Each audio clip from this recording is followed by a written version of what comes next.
Here to Stay, Chapter 4.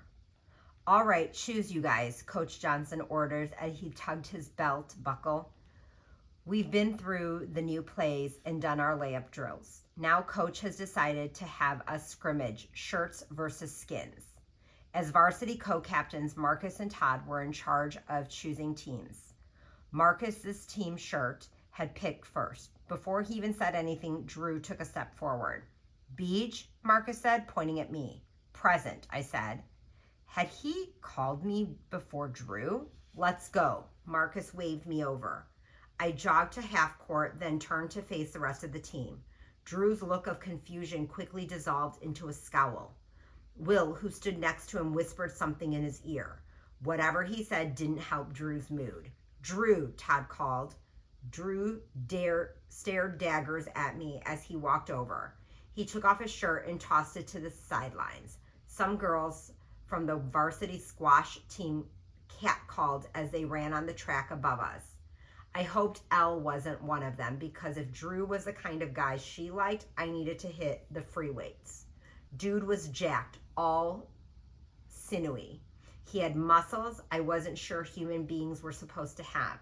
The rest of the lineup was assembled with no surprises. My team started with the ball. Drew didn't even bother to guard me. He gave me lots of space around the arc. Marcus threw me a hard chest pass. I made a shot so pretty that he clapped his hands before we ran back on defense. And bang, he gets a three. What makes Majidi so dynamic is his ability to make three-point shots when Granger needs him to. Good thing he has lots of practice shooting by himself on weekends, Kevin. Who needs a girlfriend when you've got basketball? Nice shot, Beej, Marcus bellowed. Will Thompson inbounds to Drew Young, who brings the ball down court? Our young black buck, Majid, is all over him like Gold Bond on Shaq's chest. But not to be undone, Drew whips it over to towering Todd for an easy layup. It looked like it's the battle of the shooting guards, Kev. I followed Drew until a ton of bricks slammed into my shoulder and I spilled onto the floor. The whistle blew. Will leaned over me, grinning, obviously pleased with his work. You got to be prepared for anything like this, newbie, Will said. That kind of crap isn't going to fly come game time, Thompson, Coach yelled. Will shrugged. Just toughened him up. The Skins scored. I pushed myself up and inbounded the ball to Marcus. He looked down the floor to the map out his options until Drew decided to guard him, that is. Watching them play one-on-one was like watching two dance partners perform the greatest hits. The rest of us on the court stopped running around. This was personal. They knew each other's every move, every interaction, every intention, and every reason why they played. But Marcus wasn't giving the ball to anyone. He tripped Drew with a nasty crossover. Drew slipped and fell forwards on his knees. Marcus Silva is on the tear today. I hope Drew Young has the telephone number of a good orthopedist. He's going to need it if he keeps falling for Silva's ankle breakers. Marcus drove to the hoop for an easy layup and scooped up his own rebound. He passed to Drew with a nod.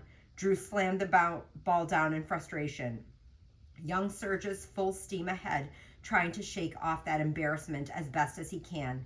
Embarrassment is right, Kevin. He fell for that crossover, hook, line, and sinker. Majidi runs back to stay with him. Young stops at the top of the key.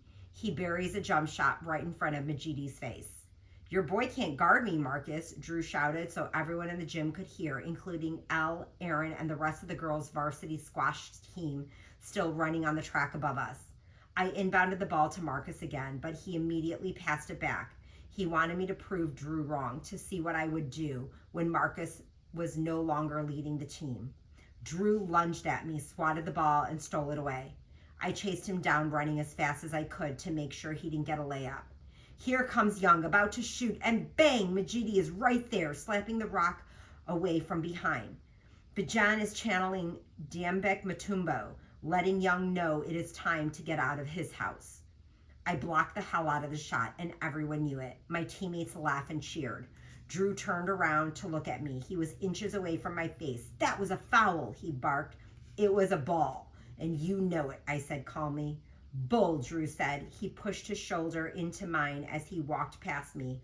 Poser, he mumbled, so only I could hear it. Don't be mad because you can't play, I yelled. Nail him, Drew, nail him, Will shouted from the other end of the court. Drew turned around, his fist balled up as he rushed me. I braced myself, remembering what my mom had told me in elementary school. If someone pushes you, you push them right back.